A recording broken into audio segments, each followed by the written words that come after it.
नमस्कार दोस्तों, सुप्रभात। आशा करता हूँ आप लोग स्वस्थ होंगे, मस्त होंगे और अपने अपने दिनचर्या के कार्यों में व्यस्त होंगे। साथियों, जब भी आपको समय मिलेगा या मेरी वीडियो आप तक पहुँचेगी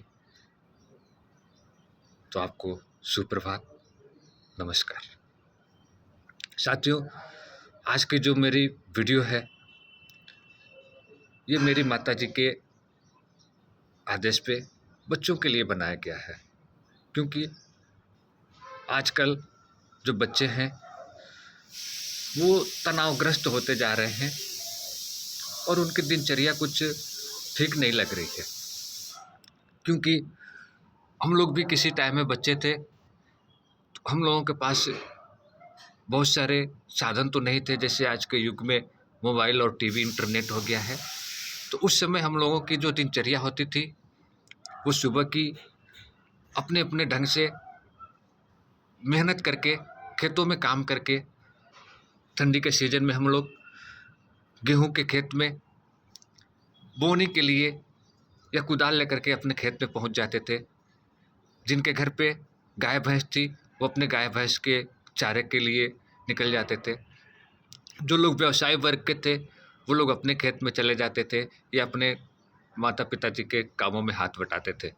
लेकिन आज के बच्चे सुबह उठते ही उनके हाथ में मोबाइल चाहिए। नेट नहीं है तो नेट की तैयारी करेंगे कि किससे नेट लें।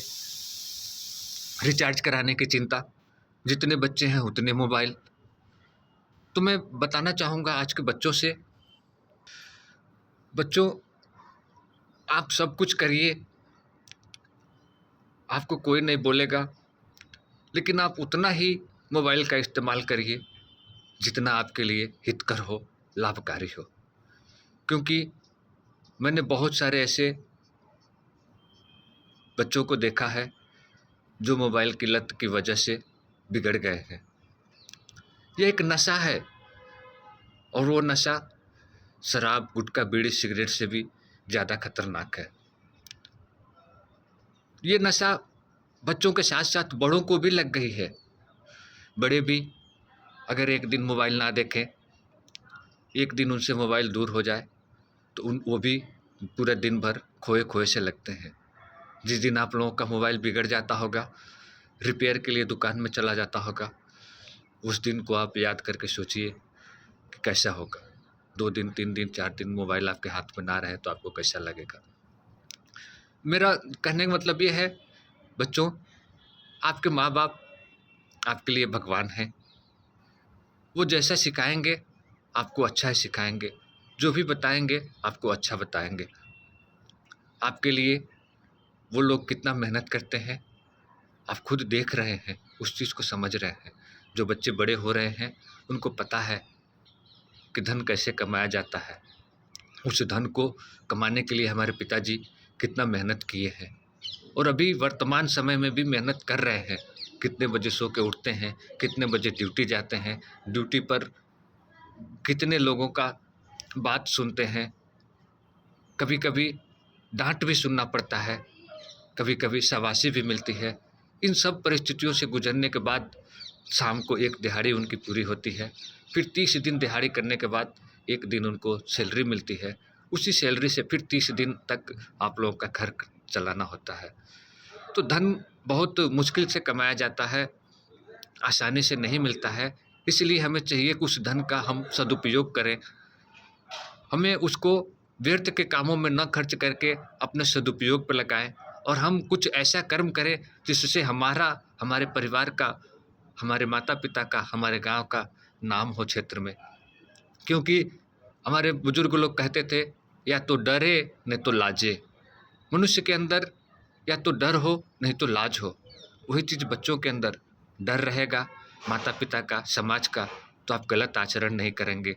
लाज रहेगी तो अपने माता पिता की इज्जत के लिए आप कोई ऐसा कदम नहीं उठाएंगे जिससे उनका सिर शर्म से झुक जाए।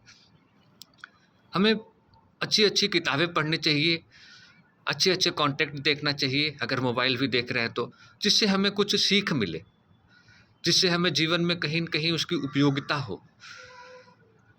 भगवान श्री रामचंद्र जी के लिए एक चौपाई लिखी गई थी, प्रातः उठकर रघुनाथा, मात पिता गुरु नावहि माता।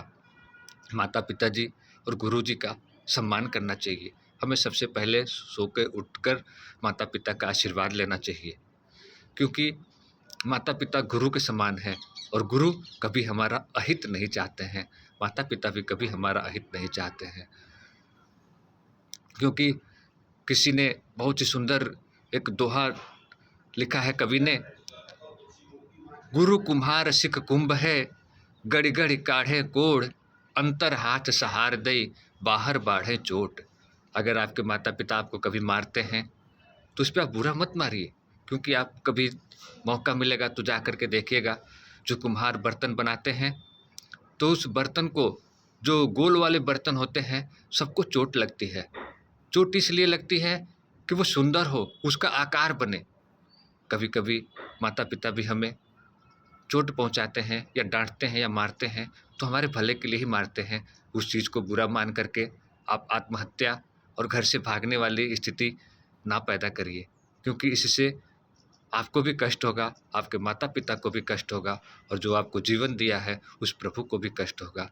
इन्हीं सब छोटी छोटी बातों को ध्यान में रखिए और सबसे पहले अपने आहार में और विचार में शुद्ध रखिए। आहार ऐसा करिए, ये जो नए ज़माने के फास्ट फूड आए हैं उनसे आप बचिए, उसी पैसे का आप फल ले लीजिए, आपके लिए भी हितकर होगा, आपके स्वास्थ्य के लिए भी हितकर होगा। क्योंकि जो फास्ट फूड चले हैं वो ज़्यादातर मैदे से बने हुए होते हैं, और मैदे और कई दिन का जला हुआ तेल आपके शरीर के लिए हानिकारक होगी। इन्हीं सब छोटी छोटी बातों को लेकर के आपके सामने आया। आप लोग इस पे विचार करेंगे, आपका जीवन अच्छा चलेगा, आपका नाम होगा, आपको समाज में इज्जत मिलेगी, इससे हमारा एक नया समाज का निर्माण होगा। यही हमारी अभिलाषा है।